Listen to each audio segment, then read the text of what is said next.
ആ ഒരു ബന്ധം അത് അന്നും ഇന്നും കാത്തു സൂക്ഷിക്കാൻ സാധിച്ചിട്ടുണ്ട്.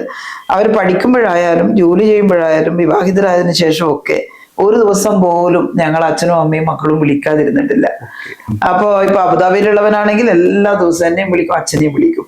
എന്നിട്ട് അവിടെ അവന്റെ കമ്പനിയിലുണ്ടായ കാര്യങ്ങളും അവന്റെ പേഴ്സണൽ ആയിട്ടുള്ള കാര്യങ്ങളും, അവൻ മാത്രമല്ല അവന്റെ വൈഫും അവന്റെ ഭാര്യ കുഞ്ഞുമോള്, അതെല്ലാ ദിവസവും രാത്രി ഈ വിളിച്ചിട്ടേ ഞങ്ങൾ കിടന്നുറങ്ങും. ഇന്നലെയല്ലേ വിളിച്ചതെന്ന് കരുതാറില്ല. എല്ലാ ദിവസവും വിളിക്കും. അവന്റെ ഭാര്യയും ഞാനും കൂടി സംസാരിക്കും, അതുപോലെ കുഞ്ഞുമോളുമായിട്ട് സംസാരിക്കും. ചിലപ്പോ ഒന്നിടവിട്ട ദിവസങ്ങളിലൊക്കെ 2 ദിവസം എല്ലാം കൂടുമ്പോ ചിലപ്പോ ഇതിൽ ഓൺലൈനിൽ കാണും, വീഡിയോ കോൾ ചെയ്തിട്ട് കാണും. നേരിട്ട് അടുത്തുനിന്ന് കാണും പോലെ തന്നെ സംസാരിക്കാമല്ലോ. അങ്ങനെയാണ്. ഇനി ഞാൻ വീട്ടിൽ രാത്രി നേരത്തെ എത്താത്ത ദിവസമാണ് ഫോണിലൂടെ മാത്രമായിട്ട് സംസാരിക്കുന്നത്. അതുപോലെ വീട്ടിൽ ലസിത്ത് ഇവിടെ ഉണ്ട്. ലസിത്തിന്റെ ഭാര്യ തിരുവനന്തപുരത്താണ് വർക്ക് ചെയ്യുന്നത്. അവിടെ ഞങ്ങൾ ഒന്നിച്ചാണ് താമസിക്കുന്നത്. മാഗി ഞാനും കുഞ്ഞുമോളും ഒരുമിച്ചാണ് താമസിക്കുന്നത്. ഞങ്ങള് ലസിത്ത് ഇവിടെ ഉണ്ടല്ലോ എന്ന് വെച്ചിട്ട് മാഗി ഒരു ദിവസം പോലും വിളിക്കാതിരിക്കില്ല.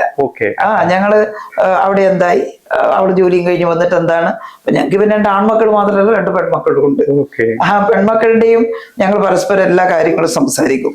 മൂത്തമാവന്റെ ഭാര്യയും രണ്ടാമത്തവന്റെ ഭാര്യയും കുഞ്ഞുമക്കളും. അതുകൊണ്ട് ഇങ്ങനെയുള്ള ഒരു ബന്ധം കാത്തു സൂക്ഷിക്കുന്നത് കൊണ്ട് ഞങ്ങൾക്ക് ഒരിക്കലും അകലെയാണെന്ന് തോന്നാറില്ല. എപ്പോഴും ഞങ്ങൾ ഒരുമിച്ചാണ്.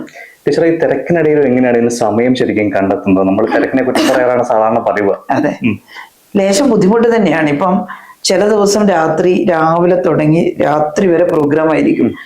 വളരെ ടയർഡായിട്ടാ കയറി വരിക. പക്ഷേ ഇവരെ വിളിക്കാതെ കിടന്നുറക്കം വരില്ല. അത് എത്ര പ്രയാസപ്പെട്ടിട്ടായാലും കോളിന്റെ ഡ്യൂറേഷൻ കുറക്കാറുണ്ട്.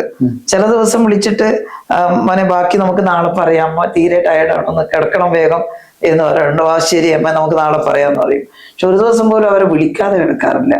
അങ്ങനെ കിടന്ന ഉറക്കം വരില്ല. ഇന്നെന്തായി അവിടെ എന്നുള്ളത് നമുക്കറിയില്ല. ചെറിയവനാണെങ്കിൽ ഇവിടെയുള്ള സമയത്ത് ഇരുന്ന് സംസാരിക്കും. അപ്പൊ തന്നെ ഞങ്ങള് ഒരുമിച്ച് കോൾ ചെയ്യും. അവന്റെ വൈഫും അവിടെയുണ്ട്. എല്ലാവരും കൂടി ഒന്ന് സംസാരിച്ചിട്ടേ ഞങ്ങൾ കിടക്കാറുള്ളൂ. അല്ലെങ്കിൽ തൃപ്തിയാവില്ല മനസ്സിന്. അത്ര ക്ഷീണമായാലും. ക്ഷീണം പോകാനുള്ള ഒരു വിദ്യയാണത്.